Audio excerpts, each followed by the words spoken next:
రాష్ట్ర వ్యాప్తంగా పెండింగ్లో ఉన్న ఫీజు రీయింబర్స్మెంట్ బకాయిలను తక్షణమే విడుదల చేయాలని మాదిగ స్టూడెంట్ ఫెడరేషన్ నాయకులు డిమాండ్ చేశారు.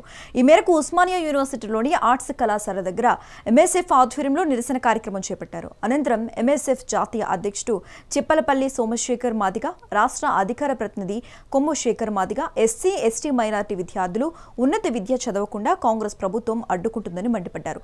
తక్షణమే ఫీజు రీయింబర్స్మెంట్ బకాయిలను విడుదల చేయాలని, లేని ఎడల పెద్ద ఎత్తున నిరసన కార్యక్రమాలు చేపడతామని హెచ్చరించారు. తెలంగాణ విద్యార్థి లోకానికి రేవంత్ రెడ్డి ప్రభుత్వం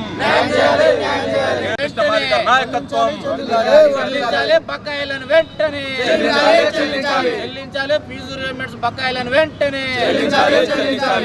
పద్మశ్రీ మంద చాలా వేధిస్తున్నారు. ఈరోజు నిరుపేద విద్యార్థులని తెలంగాణ రాష్ట్ర వ్యాప్తంగా ప్రైవేట్ యాజమాన్యాలు ఫీజు రీయింబర్స్మెంట్ లేకపోతే ఒరిజినల్ సర్టిఫికేట్లు ఇవ్వట్లేరు. వాళ్ళు ఇవ్వట్లేరంటే ఒక అర్థం ఉన్నది, దాంట్లో గ్రహించవచ్చు.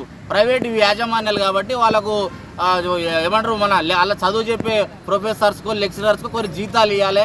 టీచింగ్, నాన్ టీచింగ్ ఎంప్లాయీస్ అదే బిల్లులు అవి ఉంటాయి కాబట్టి వాళ్ళకు ఒక అర్థం ఉన్నది. వాళ్ళు ధర్నా చేస్తున్నారంటే ఈరోజు ప్రైవేట్ యాజమాన్యాలు ధర్నాకు దిగడానికి కూడా నువ్వే కారణం. ఆ ధర్నాకు దిగడం వల్ల ఎవరు నష్టపోతారు?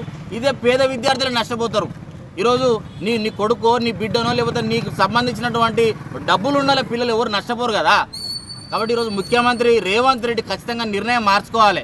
లేకపోతే మాత్రం ఈ విద్యార్థుల ఆగ్రహానికి గురికాక తప్పదు.